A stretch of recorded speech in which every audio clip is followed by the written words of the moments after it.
What is this guy? A sadist?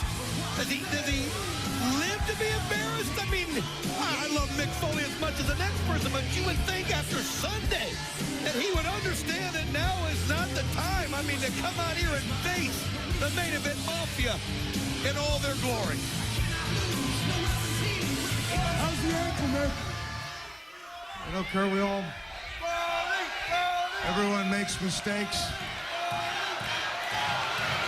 I came out here last week on Impact and I said something to the effect of, as far as Mick tapping, that's not gonna happen. And Sunday night, Kurt, it did happen.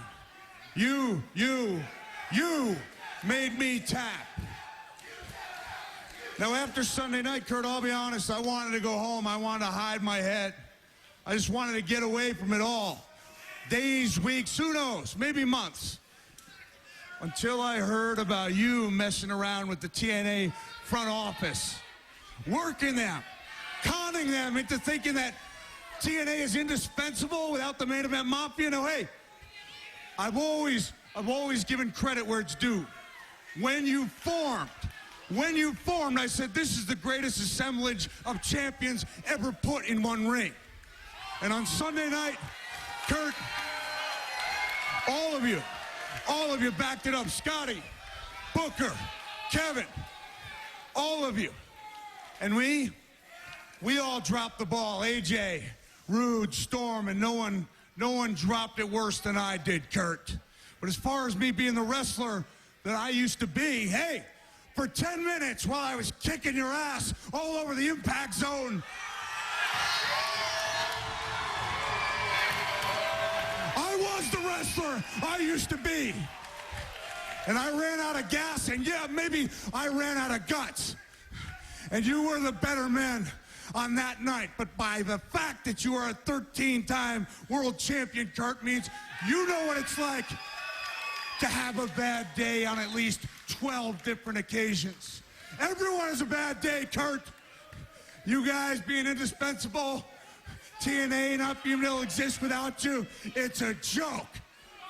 If you want to talk about anyone working anyone, let's talk about you, Mick Foley, working the front office for the past 10 months.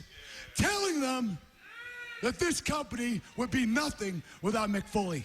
That it would crash and burn.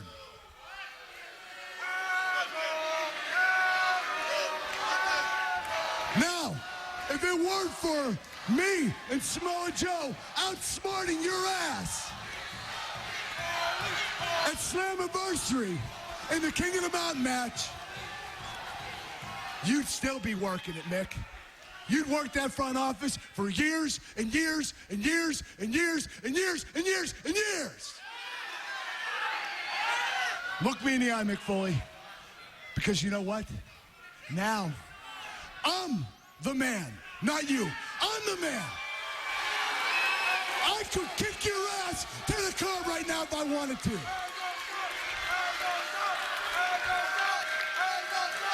But I'm not going to do that. You know why, Mick Foley? Because there's one last thing I want from you.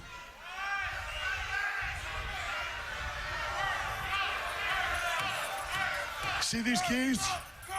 They look familiar? Yeah, I got them from TNA management. These are the keys to your office, Mick. I'll tell you what we're going to do tonight. We're going to put these keys, we're going to put them high up on a pole.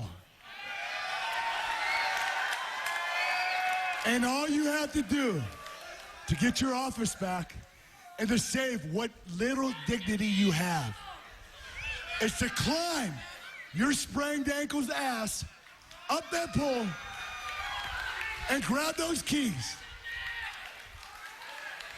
You do that, Mick, and the office is yours. And you will save what dignity you have. So Mick Foley, or I should say, Old Tapper,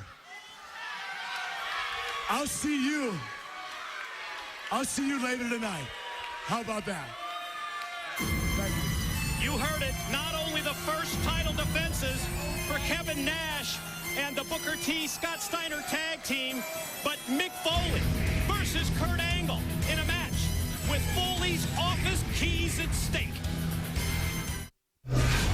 Kurt Angle, along with the British Invasion, Bashir and Kiyoshi, have struck a deal concerning tonight's program. The deal is as follows. In return for the British Invasion getting a rematch against Team 3D for the IWGP Tag Team titles, in a tables match no less, next week on Impact, tonight we will put the final nail in the coffin of the TNA Originals. Tonight, all nations unite. Ladies and gentlemen, listen to this lineup on a very loaded Impact tonight on Spike TV. Well, you just heard the British Invasion, folks. It's going to be the British Invasion. Kiyoshi and Sheik Abdul-Bashir in a 10-man match against AJ Styles, Daniels, Beer Money, and another TNA original. Who can that be? Kevin Nash, Booker T, and Scott Steiner will defend their TNA Legends and TNA Tag Team titles. The fighting champions, Mike, and I'll tell you something. You heard it. Kurt made it. Mick Foley, Kurt Angle. And Mick Foley's office keys are going to be on a pole. If he wants to get the office back, any part of his dignity, he's got to retrieve them. Listen to this. During the commercial break, Kurt Angle sent this memo here to the broadcast desk. He is booking for tonight a TNA Knockout Battle Royal with the last knockout left standing, getting $50,000 and the right to become the main event Mafia's chosen one. But they're not satisfied till they get it all.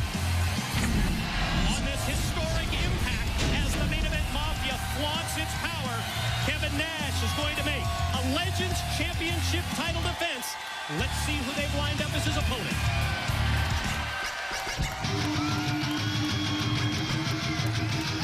Ladies and gentlemen, the following contest is scheduled for one fall and is for the TNA Legends Championship. Introducing first the challenger from Brooklyn, New York, Amazing Red.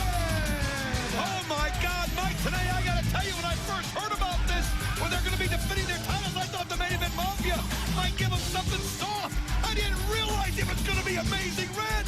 This is the most difficult matchup ever for Kevin Nash. Can you believe this? With this guy's speed and quickness, how on earth can Kevin Nash defend against this?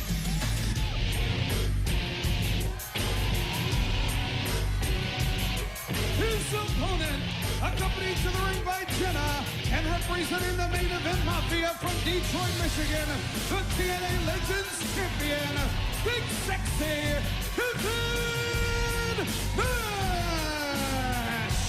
Well, while you were rambling about how difficult this championship match is going to be for your boy Kevin Nash, I did a little math, a la the tail of the tape, and you know, I have Nash with something in the neighborhood of about 140-pound weight advantage, and I guess he's probably about 1.5 feet in terms of the height edge over Amazing Red, and I just can't believe how over the top you were about Amazing Red. Mike, you've always said it, buddy. It's not the size of the dog in the fight. It's the size of the fight in the dog. Well, Amazing Red is one of those individuals that we've been so impressed with when it comes to competing in TNA's No Limits X division.